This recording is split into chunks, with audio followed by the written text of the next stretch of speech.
This is the handover for your new WildAx Solaris XL. We'll start on the outside of the vehicle and then we'll pop inside when we get round to the habitation door.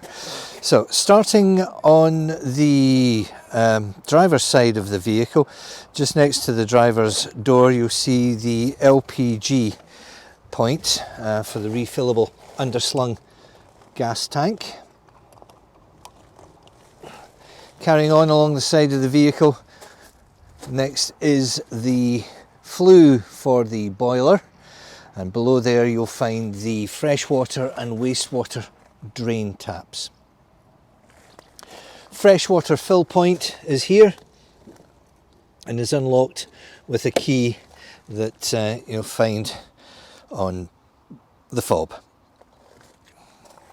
Moving around to the rear of the vehicle, there is the electric hookup point.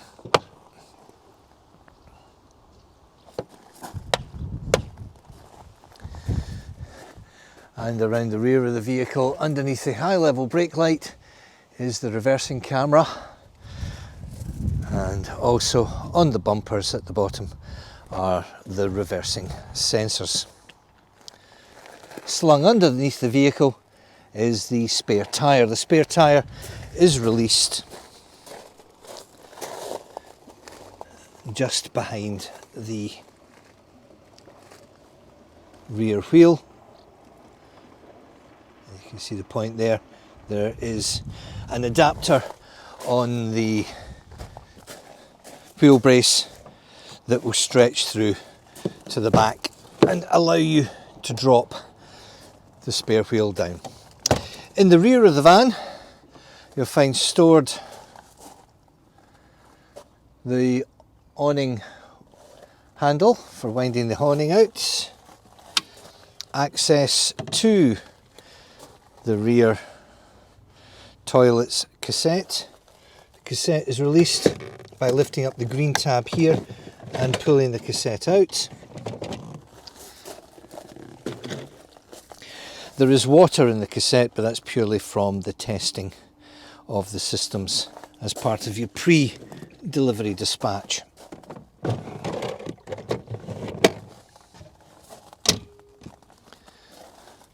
From the rear of the vehicle, you can also see and access the two rear bunk beds. There is an access hatch as well, which gives access into the bathroom.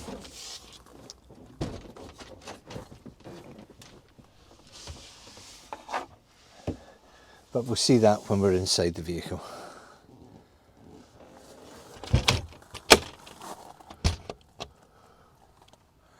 Make sure both locks are in place before setting off. Carrying round the exterior of the vehicle, we come to the external gas barbecue point. This is the adapter. You attach that onto the hose of your gas barbecue, and above the vehicle you see the awning rail and the point where the winder is engaged to the awning rail. Not part of the central locking system, the flap for the fuel. The fuel cap is operated with the Fiat key, and AdBlue is added whenever the warning light comes up on the dashboard. When the first warning light comes on, you have in the region of 1,000 to 1,200 miles to top up the AdBlue. When the next AdBlue warning light comes on, you then have usually about 200 to 300 miles. And if you don't top up after that, the vehicle will go into limp mode until you add more AdBlue. On the passenger side of the cab, you'll find stored underneath the vehicle the toolbox. Underneath the carpet of the vehicle is the access hatch to the vehicle battery. And on the side of the dashboard is the lever to operate the bonnet release catch. The secondary release for the bonnet is found at the front. You just slip your finger underneath the bonnet after you've done the initial release. Bonnet stay holds it in place safely while you access. The only thing you should really need on a brand new vehicle is to refill the screen washer bottle here. If you do have to top up coolant or brake fluid at any point in the future, then you simply undo these three little catches. This section of trim will lift away, and then after you've done that, you can now access those two reservoirs. If you ever have to top up with oil, there's the oil filler point there. Now, the vehicle battery, as we said earlier on, is stored underneath the passenger footwell. If you ever have to do a jump start, there are remote battery posts. You'll see the negative post is here. The positive post is released using the Fiat key from this small area in here. Just pop the key in there and it releases that flap. Lift the flap, and below there you can see a paddle that you attach the crocodile clip from the positive side of your jump start pack. The habitation area is entered through the side sliding door of the vehicle. After you've opened the side door, you'll find on the first of the rear forward facing seats the button that controls the electric step. Entering into the vehicle, you'll also see on the side of that step a lever that releases the mechanism that allows the seat to slide forward. At the moment, this second seat has been slid forward into the couch position. There is stored in the rear of the vehicle a further cushion that goes along the back wall to form the couch. To form the double bed, you slide this section forward as well. The bolster from the rear of the couch goes into the middle and lies along these two wooden ledges, and also a metallic frame that bridges the gap between here on this seat and a similar point on this seat when it's slung forward. The finished bed area looks like this.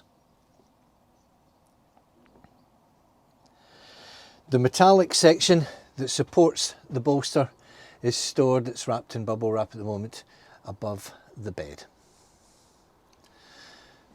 Now, just inside the door of the vehicle, there are a couple of switches and control panels. This one here houses interior light switches.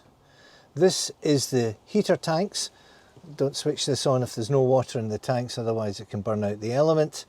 And the 12 volt power socket and aerial socket from the omnidirectional roof aerial that's fitted to the vehicle, and alongside that is the carbon monoxide alarm. At the front of the vehicle we find the main control panel. On-off switch brings the control panel to life. This switch is the master for the 12 volt systems. You'll see all the lights have come on. If I press this 12 volt switch, the lights go off. So that's power again. This is the switch for the exterior awning light. This is the switch to power on the water pump. Get into the habit of only switching the water pump on demand when required. If you have no water in your tanks, you're best to not have the water pump on, because it will burn itself out. Because the first thing it tries to do when you switch on the water pump is it tries to fill your boiler with water so that you can then have hot water. Coming along the bottom here, you can program your central heating to come on a timer, and the manual will explain exactly how that's done.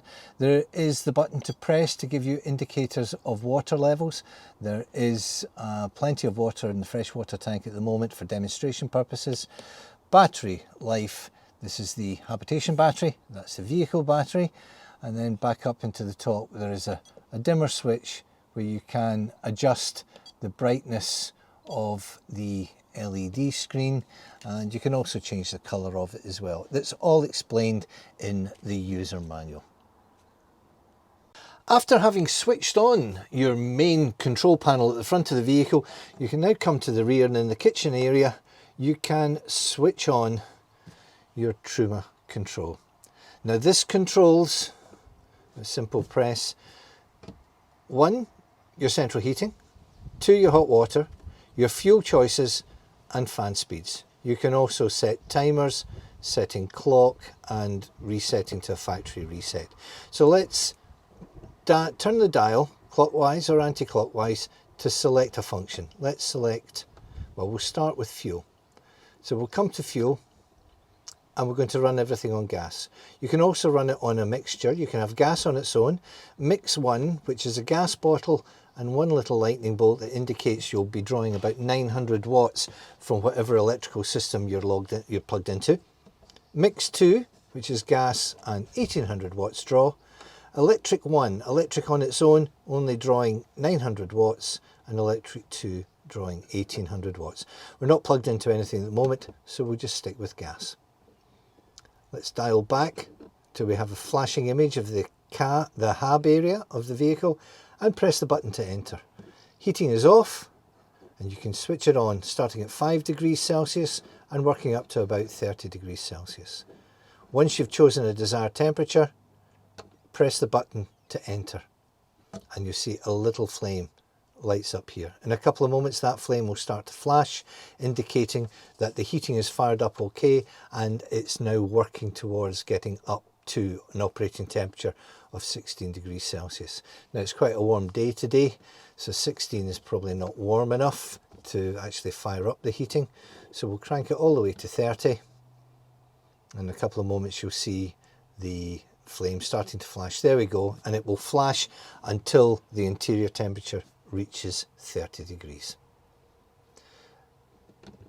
Turning along to the fan has 2 modes, eco and high. If it's a particularly cold day, you would turn the fan to high when the central heating was on, and that will blow more air around the van. Doesn't make the van any hotter, it just gets warmer quicker. So let's go back in and switch off the central heating. It's a warm day today, we don't need it. Turning to the hot water, turn the dial till the hot water symbol flashes.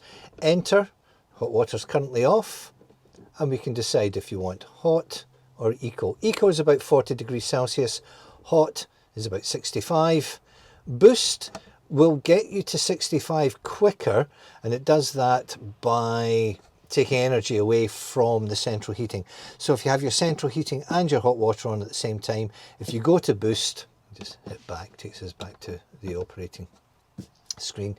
So if you go to boost, then it doesn't get any hotter, it just gets there quicker, and it gets there quicker at the expense of the central heating. So we'll switch that off. We've already spoken about selecting fuel types, and we've already spoken about the fan. However, when the central heating isn't on, the fan can act as a vent, and it will blow and circulate the air around that's in the vehicle.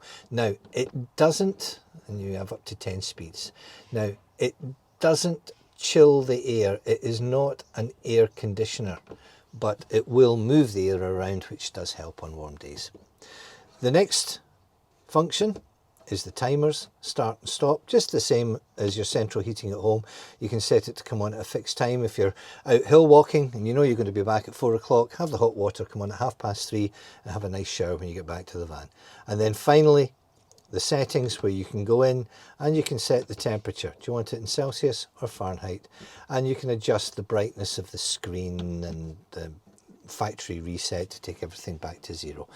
So that is your main control panel. Always switch the forward control panel on first before you switch this one on, and similarly when you're switching off, press and hold this until the word off appears on the screen, and then release, and then that is your control panel switched off. The cooker and the grill and the oven are self-explanatory really. You press and turn the knob until gas comes through. Keep the button pressed in for a few seconds till the thermocouple heats up, and then you can switch off. And all the hobs work in exactly the same way. Now, you do get on some vehicles an automatic shut off on the lid of the cooker. This cooker doesn't have that function, so it's very important that you keep the lid up when you're cooking. When you close the lid over on top of the cooking surface, this is toughened glass and it will shatter like a windscreen. It won't cut you because it shatters into small hexagonal shapes, but it will make an awful mess and goes off with quite a bang. So please follow this instruction carefully. Do not close this while there is a flame. And similarly, when you've finished cooking, make sure the flame is out before you drop the cooker lid down. When you first put water into the freshwater tank, the first thing you must do after you've filled it up is switch on the pump at the control panel at the front, which we showed you earlier in the video. Once that's switched on, you'll hear the pump run. It'll fill the boiler. To check that the boiler is fully charged, after the pump has stopped running, come to the kitchen tap or the bathroom tap and open it and turn the dial round till it's hot. Continue to let the water flow until no more air is escaping. We've already filled and charged this boiler for testing purposes, so we're not seeing anything here. But the hot water should run uninterrupted like the cold water. When that happens, you know that the boiler has been fully charged. With a charged boiler, you can then switch on the system to heat the water, whether it be by gas or electric. Once you've got the master 12-volt switch on at the front of the vehicle and the main panel switched on as well, obviously main panel on, then the 12-volt button, all the lights will operate. Now, the lights all have independent switches. The reading lights have a little touch switch, and the first position brings on like an ambient mood light. Second switch brings on the reading light or the spotlight. There are main switches here for overhead lights.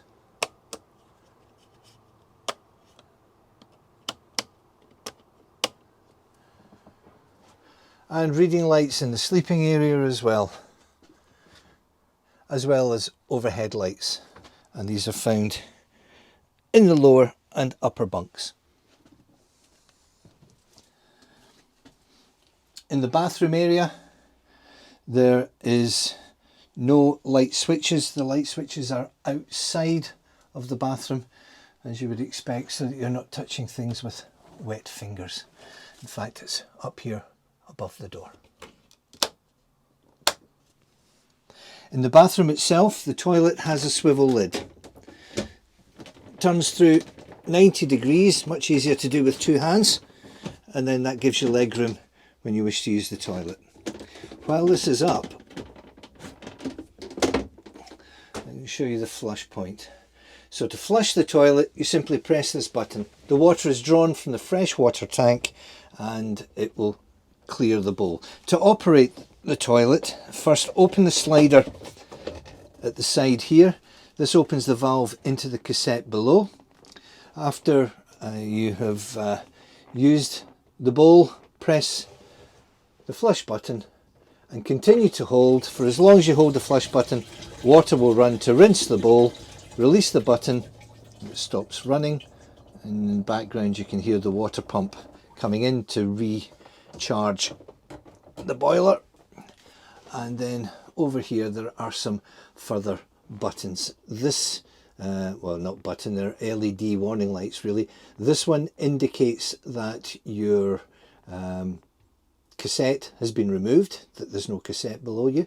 This one indicates that there is no water for flushing. This one indicates that the cassette is half full, and this one indicates that the cassette is completely full. This one obviously will not light up because your water reservoir is the main freshwater tank.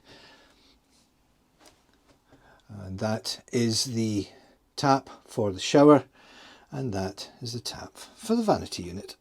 Your vehicle comes with a 3-way Thetford fridge. To power the fridge on, in the first instance, press the power button until the whole display lights up. At the moment it's operating on gas. It operates on 230 volts, 12 volts and gas, hence a three-way fridge. This button will toggle you between your fuel sources. If we go to automatic, it will automatically select the most reliable fuel source, which at this moment is gas. The ignition isn't on, the engine is not running, we're not plugged into mains. If I manually select 240 volts, we get an error code and a warning sign of everything flashing. Similarly, if I selected battery, because the engine isn't running, we'll get a similar code. If I go to gas, everything settles down. If we go to auto, it will quite happily switch between all the different fuel sources. To set the thermostat, use this button here. The more squares that are illuminated, the colder the fridge. Single button there indicates defrost. It's not an automatic defrost fridge, and if you ice up, you will have to defrost it, and you do so using that button.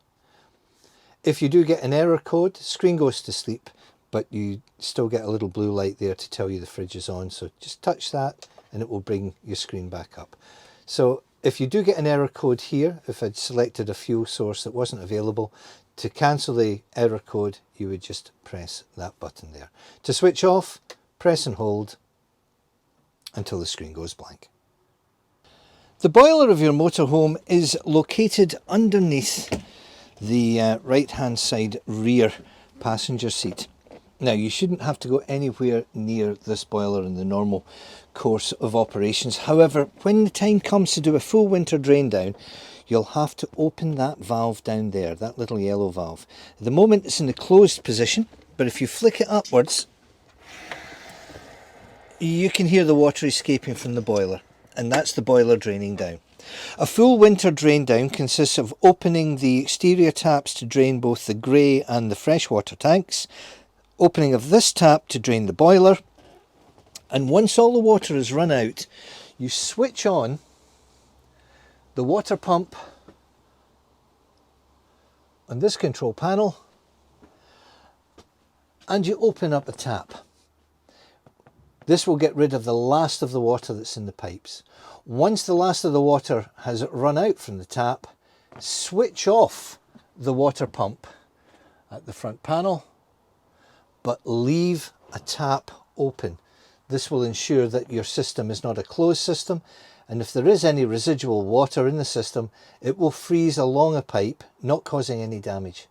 If the taps are all closed, the system is sealed, and if there is a freeze and some residual water freezes, after it meets the air pressure from the closed system, the water will expand sideways, and then come the following spring, you'll discover that you have a leak.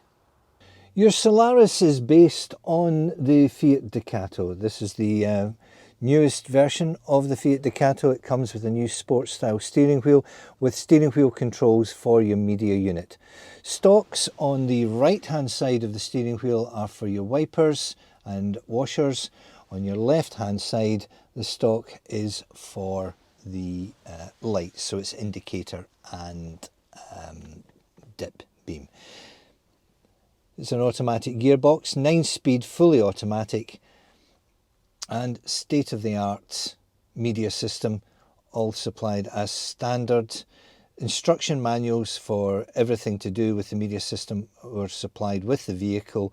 When you select reverse, you will automatically get the rear view camera firing up, and you will see the image of exactly what's behind you there. To the right of the steering wheel, you'll find the gauge for the underslung LPG tank. The gauge only operates when the ignition is running, so when you start the engine, it'll slowly climb up. It takes a little while to register. I'll see if I can demonstrate now. Switch everything off. We've got no green lights. Start the engine, and it slowly climbs, there you can see, up until it reaches high. Well, there we go, there it is. Moving across to the media unit, just to demonstrate, selection reverse on the gear lever, and we get the reversing camera kicking into gear. This model comes with built-in cab screens. To release the windscreen, pinch these two buttons together. That releases the screen, which will come to the halfway stage, release the screen on the other side, bring it to the middle. There is a magnetic strip down the leading edge of the screen which will keep the two halves of the screen together in the centre to blank out your windscreen. On driver and passenger door, it's a similar arrangement. Pinch and pull out. Be gentle. The screens run along two rails and then lock in place again with magnets. And to put them back, slide back. It's best to use two hands for this procedure. Click them into place, and if you look down there, you'll see the rail that it runs along.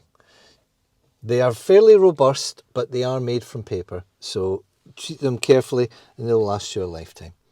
Down on the driver's door, you'll find the deadlock button, adjustments for the two front power windows, and to adjust the side mirrors, you have a joystick. Select the position of the mirror that you wish to adjust. First position to the right is the top mirror on the driver's door,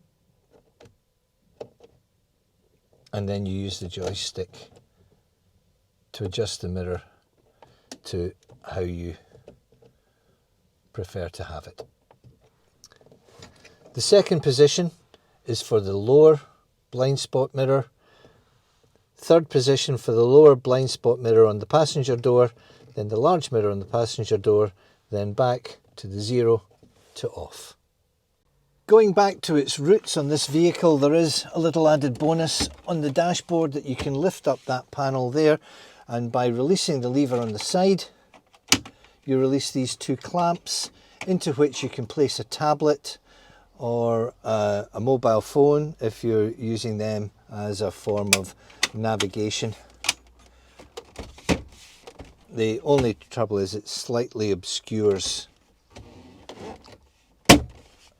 the screen from your media unit, and your media unit in itself can mirror your phone, and you can then have, if you've paired your device, you can through Apple CarPlay or Android Play, you can then use your phone for navigation purposes. Also from the media unit you can set your clock, your date, which camera you're going to have, various settings from the vehicle. In days gone by you would set this on your dashboard, and nowadays of course it's all done through this unit here. Well, that concludes your tour of the Solaris XL from WildAx, your brand new motorhome. Thank you very much for choosing Highland Campervans. If you have any questions, please feel free to contact myself or any of my colleagues here at Highland Campervans if you have any questions about the operation of your vehicle. We're sure this vehicle will bring you lots of miles and lots of smiles. And once again, thank you very much, and we hope you have a great time making memories with WildAx and Highland Campervans.